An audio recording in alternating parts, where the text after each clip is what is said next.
Արմանը ժամկետային ծառայության էր զորակոչվել Շիրակի մարզի Մեղրաշատ գյուղից։ Արդեն ժամկետային ծառայության ընթացքում էր հասկացել, որ դեռ երկար շարունակելու է համազգեստ գրել։ Ինքը մեր միակ զավակն էր, հայրը նամանավանդ միշտ թեմ է եղել, որ ինքը զինվորական դառնար, ու միշտ ծիծաղելով նախ Գյումրվա հումոր շատ ուներ, ասում էր,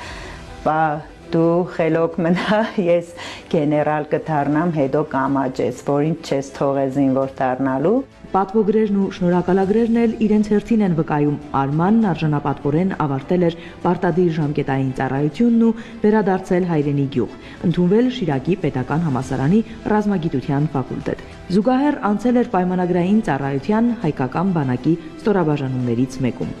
Շատ լավ էր իրեն դրսևորել ու քանի որ ուսանողել էր բարձրագույն հաստատությունում, այնտեղ ասել էին, որ սեպտեմբերի 15-ից հետո պիտի Վազգեն Սարգսյան իրեն ուղարկեն 6 ամսով սովորելու ու հետ վերադառնալու։ Ինքը շատ ուրախ էր։ 2020-ին հայրենիքի պաշտպանության համար մարտերին մասնակցող ստորաբաժանումներին օգնության հասնելու նպատակով ծառայակիցների հետ օժանդակ ուժերի կազմում մեկնեց մարտական գործողությունների նախանշված վայր։ Ինքը Ուջեպկա սովորել էր BMP-ի նավոճիկ։ Քննությունը հանձնել էր շատ լավ ու իրան նախ ինքը սկզբից պիտի սովորեր տանկի վարորդ, ինչ, հետո որ տեսել էին ինքը համակարգիչ շատ լավ գիտի ու քննությունները շատ լավ է հանձնում, իրան արագ տեղափոխել են ու ինքը BMP-ի նավոճիկն էր։ Հոկտեմբերի 19-ին հերթական առաջադրանքի կատարման ընթացքում Արմանը զոհվեց։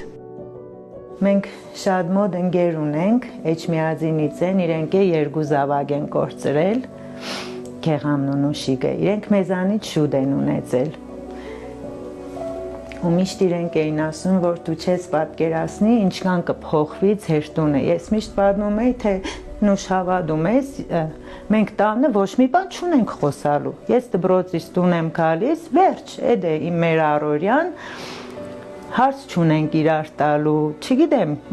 ուզում ենք շուտ մտնի, քնենք, այդ վիճակներ։ Ինքը ասում էր, չէ, դու կտեսնես ոնց կփոխվի, ես երկու երեխա եմ կորցրել ու ուրիշ աչքերով եմ նայում ու ճիշտ էր ասում, շատ բան փոխեց, շատ այս փոքրիկ կարծես լույսի շող լինի էլի մեր տան մեջ։ Արմանը ընտանիքի միակ զավակն էր, մանուկյանների հարկի տակ ամեն անկյունում կուչ եկած ծանր լռությունը հետզհետե էլ ավելի ճնշող էր դառնում։ Գիտեին, որ ապրելու տենչը կարթնանա միայն Արմանի վերածնունդով, ու 4 տարիների համառ պայքարի արդյունքում լույս աշխարհ եկավ կրտսեր Արմանը։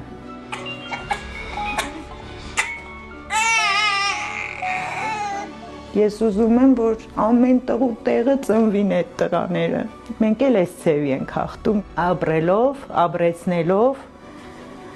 կյանք տալով նորից նոր Արմանին, նոր Մխիտարներին, նոր Նարեկներին, նոր Սամվելներին, բոլորին։ Կորուստը հաղթահարելու լավագույն ընտրությունը վերագտնումի ճանապարհով անցնելն է, 4 տարիների համառ պայքարի ճանապարհին, որքան փորձություններ են հաղթահարել, քանի անգամ են ստիպված եղել նախ իրենց հաղթել։ Իսկ մեծ հաղթանակը եւս մեկ անգամ շարունակվելու պարգևն էր, այս անգամ արդեն կրտսեր Արմանով, որ նաեւ նրանով շարունակվի վառ մնալ հայի տան ճրագը։ Նաիրա Համբարձումյան, Արամ Սիմոնյան, Զինուժ։